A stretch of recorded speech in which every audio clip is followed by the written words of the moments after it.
Oke guys ya, kembali lagi di sini bersama aku, Alekin.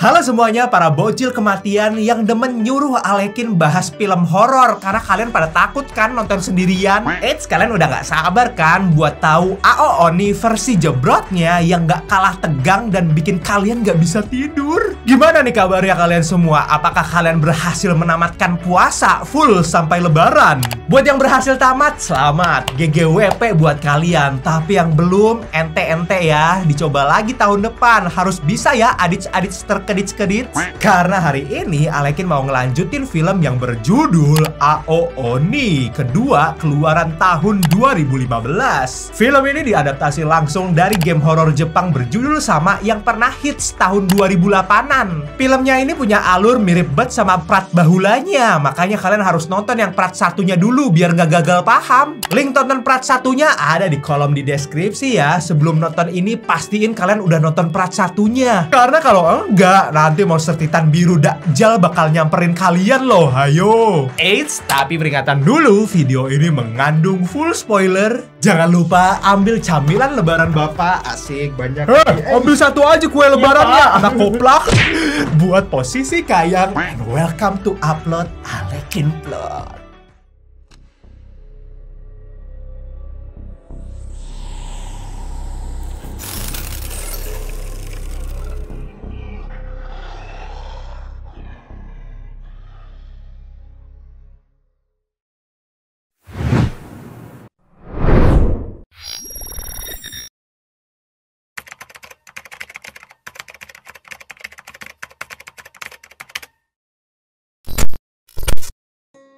Jadi setelah kejadian time loop sebelumnya, kehidupan mereka masih berjalan normal. Tapi kok ini mendadak komuknya berubah semua? Sudahlah, ku kenalin satu-satu lagi ya. Di perpustakaan ada 3 anak SMA lagi ngumpul gibahin murid yang mereka bully bernama Shan.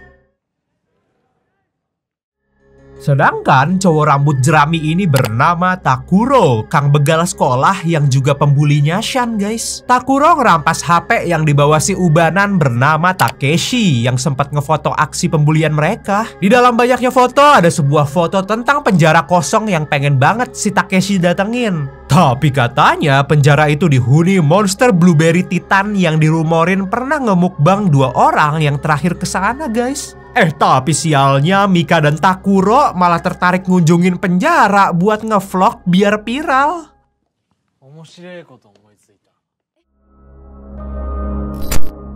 Besoknya di hari Sabtu di tempat yang beda ada siswi bernama Ana ngajakin ketemuan babang freak. Ya dulu sih dia freak, tapi kok di film ini mendadak jadi tampan bernama Hiroshi.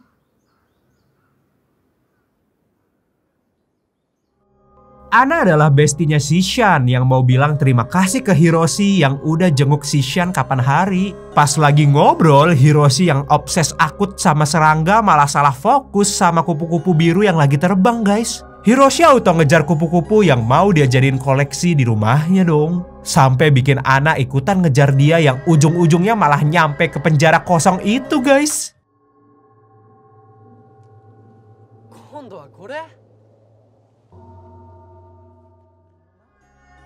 Di sana udah ada gengnya Takuro yang juga pengen ngebobol penjara. Ngelihat Hiroshi ada di sana juga, Takuro jadi takut kalah tampan di vlognya dan malah ngamuk sampai akhirnya Hiroshi didorong ke tanah, tapi dianya chill ae karena lagi-lagi salvo ke kupu-kupu yang lewat barusan. Kupu-kupu itu masuk ke dalam penjara yang ngebikin Hiroshi malah ikutan masuk dong. Takuro dan gengnya nggak mau kalah, mereka ngikut masuk lewat pintu samping sambil live TikTok.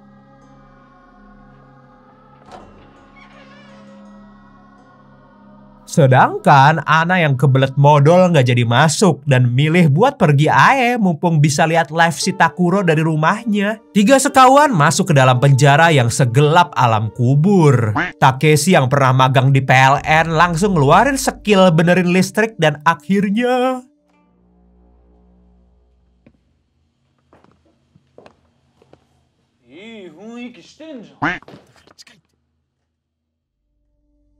lampunya bisa nyala ngebikin mereka semangat buat ngevlog lagi guys. Si Takuro narsis di depan kamera nyapa penonton goibnya sampai akhirnya ada bunyi piring pecah dari ruang sebelah dong. Takeshi yang udah ketakutan pengen pensiun dini jadi kameramen dan ngacir ke pintu keluar. Tapi ternyata pintunya ketutup sendiri dan gak bisa dibuka, kayak lagi dikunci dari luar guys. Mereka semua pun panik dan tiba-tiba ada besi jatuh dari atas padahal gak ada yang gerakin dong. Si Takuro mah peduli bagong dan malah nyuruh Takeshi buat tetap ngevideoin vlog mereka. Beda kayak Takuro, Hiroshi yang gagah berani ogah main keroyokan dan akhirnya jelajahin penjara sendirian. Dia pergi ke ruang asal suara piring pecah yang ternyata beneran ada yang sengaja ngebanting piring guys.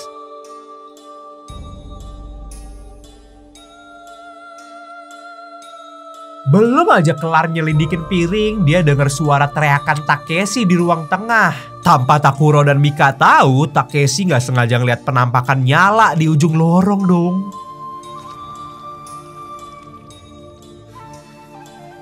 Si Takeshi yang histeris banget malah masuk kamar yang full sama lemari dan ngumpet di sana. Si Hiroshi punya feeling gak enak, tapi udah terlanjur penasaran nyari tahu apa yang sebenarnya terjadi.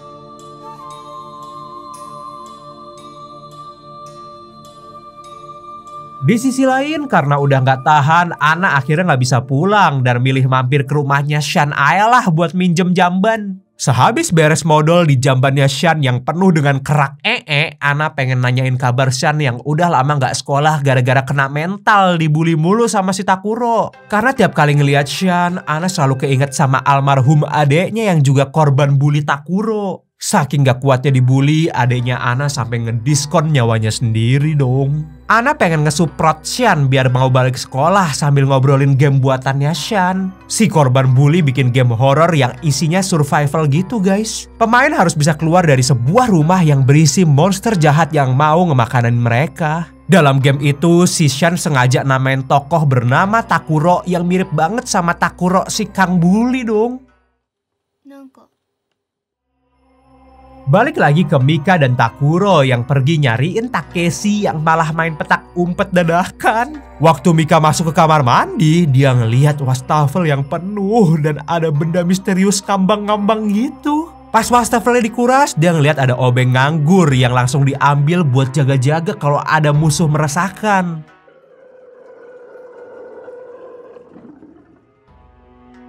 Mika pun ngabarin si Takuro yang mau grebek pintu lemari satu-satu buat nyari Takeshi. Tapi ternyata yang nongol malah komuk titan segede bagong nyengir ngeliatin Takuro sama Mika guys. Takuro yang sok kuat pun malah jogging keluar sambil manggilin maminya dong. Mika nyusulin dari belakang, tapi berhubung dianya asem urat, lututnya jadi nggak bisa diajak kompromi buat turun tangga cepet-cepet. Sampai akhirnya si Mika dengar suara auman kebo yang asalnya dari atas guys.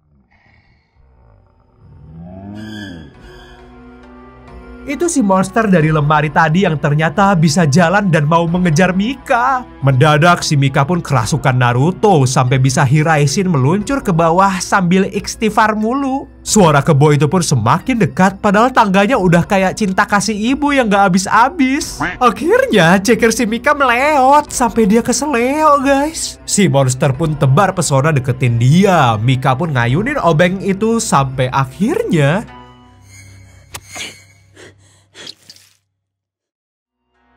Mika nusuk monsternya yang ternyata cuman bengong doang karena dia nggak kesakitan sama sekali guys. Ternyata si monster ini udah belajar debus, makanya anti baret dan jadinya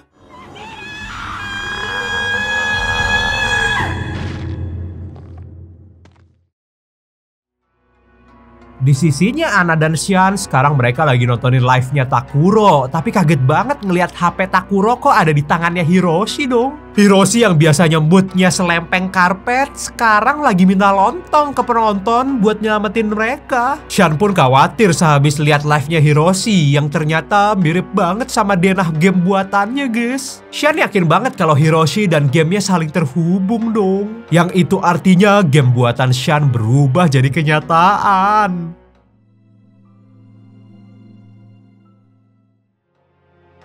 Hiroshi pun ngintipin Mika yang udah jadi bahan mukbang ASMR-nya si monster. Lagi-lagi kejadian itu dijiplak sama yang ada di gamenya Shan. Selanjutnya si monster tatap-tatapan sama si Hiroshi yang lagi nyari jalan keluar tapi disusulin monsternya mulu dong. Si Hiroshi yang lari ke ruang sebelah sampai merinding disco dan jatuh ke sandung dan ternyata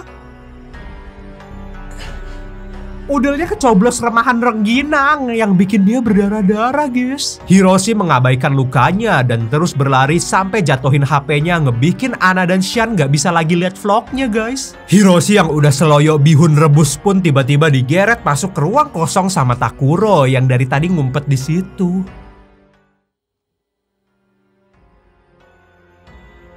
Takuro shock banget ngeliat Hiroshi yang udah jadi sundel bolong dan bantu ngeperban si Babang Tampan. Di sini Hiroshi nge-spill kalau dia yakin yang mereka alami itu semua gara-gara game buatannya Shan. Jadi waktu ngejenguk Shan, Hiroshi udah dikasih tahu duluan tentang game ini dan dia inget ada banyak kemiripan sama yang barusan dia alami. Hiroshi tahu kalau dalam game Shan mereka semua bakal innalillahi, makanya nyalahin si Takuro yang selama ini ngebully Shan. Andai saja si Shan gak kebuli, dia gak bakal bikin game bunuh-bunuhan yang karakternya berdasarkan nama asli mereka. Jadi ini tuh kutukan dari gamenya Shan yang terzolimi. Takuro yang kena sindir pun ngamuk dan mau banting barang, tapi langsung diberhentiin tuh sama Hiroshi. Karena yang si Kang Bully pegang ternyata bagian dari puzzle game ini dong. Hiroshi pun langsung nyusun strategi buat bisa keluar dari game lewat info yang udah Shan kasih kemarin. Berdasarkan ingetannya, game ini tuh punya 3 lantai, tapi ada lantai keempat yang sebenarnya celah doang alias ngebug. Kalau dia dan Takuro bisa ke lantai 4, maka mereka bisa ngeriset gamenya balik ke waktu mereka belum masuk ke dalam penjara. Sayangnya kunci lantai 4 ada di lantai bawah, jadinya mereka kudu ngambil dulu. Di sisinya si Shan, barengan sama idenya si Hiroshi, Shan berhasil ngotak-ngatik laptopnya biar bisa bantuin temannya di dalam game. Hiroshi nyuruh Takuro buat nyari Takeshi, tapi ternyata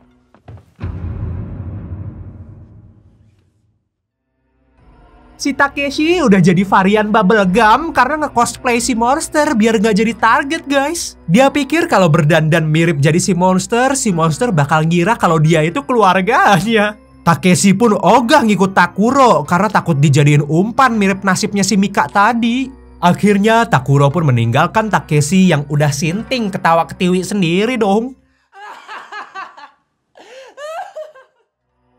Sehabis puas ketawa, Takeshi balik ngumpet di dalam lemari dan dia pun denger suara kebo yang asalnya dari luar.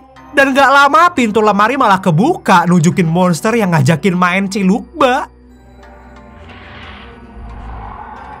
Takeshi tatap-tatapan sama monster yang tahu-taunya malah nutup pintu lemari dan gak jadi nyaplok dia, guys. Ternyata trik cosplay jadi Titan biru pun berhasil. Tapi si Takeshi malah di jumpscare sama arwah gentayangan yang ada di dalam lemari yang bikin dia kocar-kacir lari dari lemari dong. Dan ternyata si monster masih ada di depan dan jadinya langsung digrogotin pala si bubblegum macam bakso dong. Balik lagi ke Hiroshi yang solo player, udah masuk ke dalam ruangan yang ada rak bukunya. Shan pun ngawasin teman-temannya lewat layar gamenya yang ternyata lagi pergi ke ruang atas. Sesampainya di ruangan itu, mereka ketemu lorong gak berujung untuk nyari kunci. Tapi mereka berdua udah diceng-cengin mulu sama si monster sampai akhirnya si monster pun muncul macem bulldozer mau nyeruduk mereka. Hiroshi dan Takuro pun tancap gas dan akhirnya nemu sel penjara yang bisa dijadiin tempat mampir.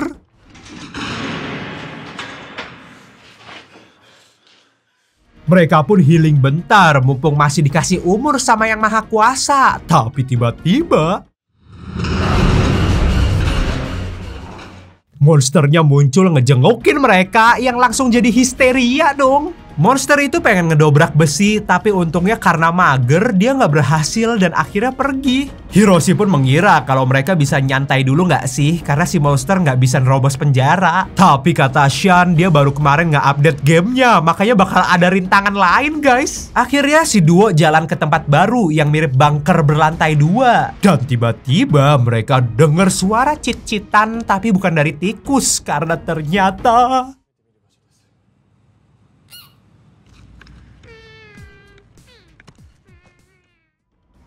si monster punya kembaran yang wujudnya sekecil Momogi dong. Takuro pun lega karena yang harus dia hadepin cuman si Titan biru versi cebol yang kelihatannya lemah. Dia pun naik duluan ke tangga atas sambil berlagak sok keras. Tapi tiba-tiba dari depan mereka dihadang si kecil, padahal jalannya sempit banget kan. Dan gak berapa lama si Titan cebol berubah jadi membesar dengan berjalannya waktu guys. Jadi mereka kudu cepetan nemuin kunci sebelum si cebol berubah jadi si dugong. Tapi ternyata si cebol ada di mana-mana dan jumlahnya banyak. Si cebol pun sekarang udah setinggi lemari dan Hiroshi langsung ngacir ninggalin Takuro yang bokongnya masih nemplok tanah. Melihat Hiroshi ngilang, Takuro ngira dia udah dihianatin sama si bocil freak. Ya ini mungkin karma yang pantas diterima oleh Takuro karena sebelumnya dia udah ninggalin Mika dan Takeshi yang udah innalillahi. Jadinya Takuro harus usaha sendirian buat ngehindar semua sundulan maut si cebol yang makin barbar. Ternyata tiba-tiba Hiroshi manggil Takuro dari atas sambil nunjukin remote yang ternyata katrol penggerak batu yang bisa dipakai ngulak si cebol jadi bumbu pecel guys. Hiroshi pun natap temannya dengan penuh kode. Dan untungnya Takuro ini cepat nangkep kode, nggak kayak keras kalian. Takuro pun tetap pada posisinya sampai akhirnya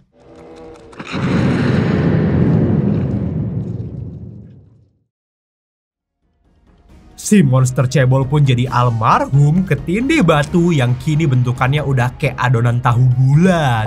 Ternyata Hiroshi tadi sengaja pergi ke atas buat nyari remote katrol, bukan buat ngeghosting Takuro. Tapi Takuro malah nyuruh Hiroshi buat sekali-kali jadi egois, karena selama salah satu dari mereka bisa ngereset game, maka semua pemain bakal hidup lagi.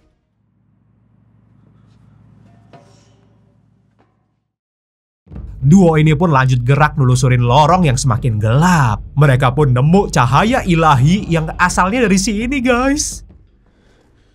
Itu kunci ajaib yang bisa ngebuka lantai 4. Tapi pas mau diangkat, segel kuncinya seberat gajah bunting anak kembar. Karena ternyata cara bukanya harus nyelesain teka-teki dulu dong.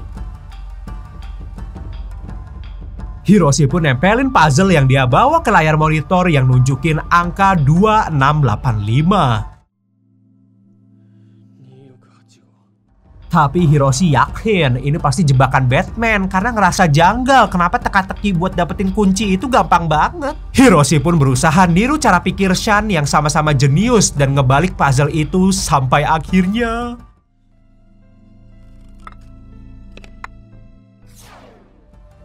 kunci tadi ternyata KW dan sekarang udah berubah jadi kunci yang ori guys. Dengan begitu Takuro tinggal mencet angka yang nyala dan akhirnya segel kuncinya bisa dibuka.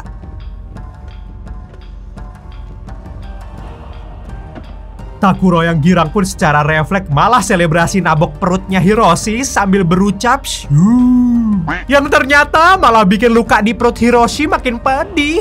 Tapi mereka nggak ada waktu buat maaf-maafan nih, makanya langsung pergi dari sana sebelum monster datengin mereka. Hiroshi harus dibantu Takuro buat naik tangga karena nggak kuat nahan sakit. Melihat nasib dua temannya, Sean pengen ngelakuin sesuatu untuk nolongin mereka. Sean sadar kalau dendam di dalam hatinya nggak akan terbayarkan dengan melihat sosok yang dia benci menderita. Makanya dia pun ngajak Anna buat pergi ke penjara untuk nolong teman-temannya itu. Takuro pun berhasil ngebuka pintu lantai 4, tapi sesampainya di sana mereka dihadang dua pintu berbeda dong. Cuman satu pintu aja nih yang bisa bikin mereka selamat. Makanya Takuro ngebopong Hiroshi buat nyoba kedua pintu itu satu persatu. Tapi tiba-tiba mereka dengar suara auman dari salah satu pintu yang ngebikin Hiroshi maksa Takuro buat ninggalin dia aja guys. Takuro jauh lebih cepat dari dia, makanya harapan mereka buat bisa ngeriset gamenya cuman ada di tangan Takuro. Itu artinya Hiroshi ngerelain dirinya buat jadi tumbal monster yang bentar lagi nongol. Takuro pun lari sekencang-kencangnya buat pergi menuju pintu, sedangkan si Hiroshi,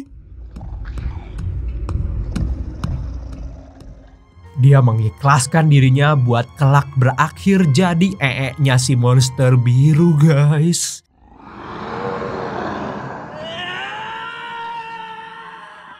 Shen dan Anna pun sampai di depan penjara dan mereka lihat gedungnya udah ketambahan lantai 4 dong. Dari layar laptopnya, Shen tahu kalau Hiroshi udah innalillahi dan tersisa si Takuro aja. Takuro sekarang lagi ketar-ketir kesusahan bobol pintu. Tapi untungnya dia ngedenger suara Shen yang nyuruh dia buka pintu bertanda Omega. Shen ngasih clue yang cuman dia aja yang tahu biar Takuro bisa nge-reset gamenya guys. Takuro pun akhirnya nyari pintu yang dimaksud yang ternyata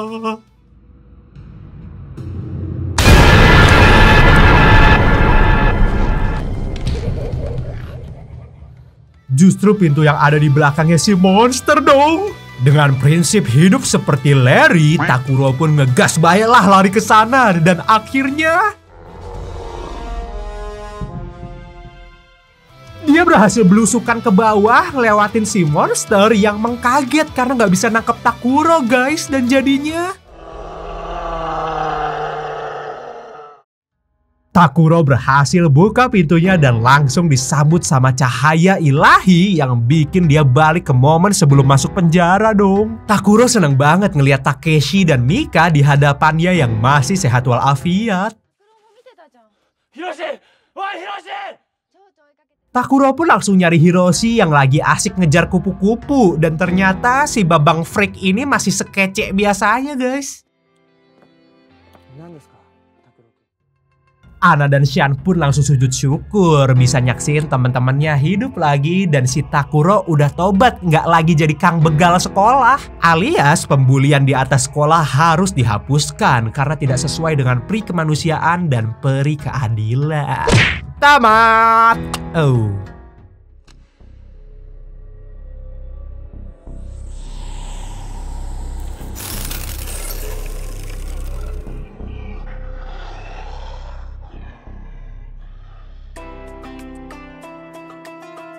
Itulah dia cerita dari film Ao Oni Prat Jebrotnya nih guys. Gimana? Ending yang masih cukup membackroomkan sekali bukan? Filmnya punya tokoh yang sama, tapi kalau ini lebih berbobot karena ada misteri-misterinya gitu. Pesan moral membagongkannya kita belajar buat gak nekat datengin tempat angker demi konten doang. Sekarang mah demi trending, demi viral, apapun dilakukan ya guys. Apalagi kalau tempatnya udah punya rumor dihantuin monster pemakan daging homo sapiens. Iya sih bakalan trending dan viral, tapi nggak cuma di dunia manusia aja, di akhirat juga. Dan cukup sekian dulu video gue hari ini. Mohon maaf kalau ada perkataan yang menyinggung. BTW sekalian, Alekin mau ngucapin selamat Hari Raya Idul Fitri 1444 Hijriah. Mohon maaf lahir dan batin buat kalian semua. Salam buat keluarga besarnya di rumah ya. Bilang nih kalau mau THR online dari Alekin, langsung aja loncat ke IG aku di @alebhawiko ya. Di sana bagi-bagi tuh. Sekalian juga di-share sebanyak-banyaknya video ini ke keluarga besar kalian, teman, bestie, selingkuhan, siapapun itu. Dan jangan lupa like video ini. Ayo targetnya kita tembusin sampai 10.000 like dan 1.000 komen. Sabrek juga dan nyalain lonceng notifikasinya biar kalian gak ketinggalan video dari Alekin. Terus juga yang punya rekomendasi film atau cerita yang mau Alekin bawain selanjutnya, kalian bisa komen sebanyak-banyaknya di kolom komentar di bawah. Kalau belum dibales, kalian bisa loncat lagi nih ke IG aku di @alebhawiko karena semua chat di sana pasti aku bales. Oke, thank you for watching. Selamat menikmati ketupat dan opor lebarannya ya. Tapi ada batasnya loh. Nanti membuncit aja. Pokoknya jangan lupa jaga kesehatannya selalu. And until next time, see ya.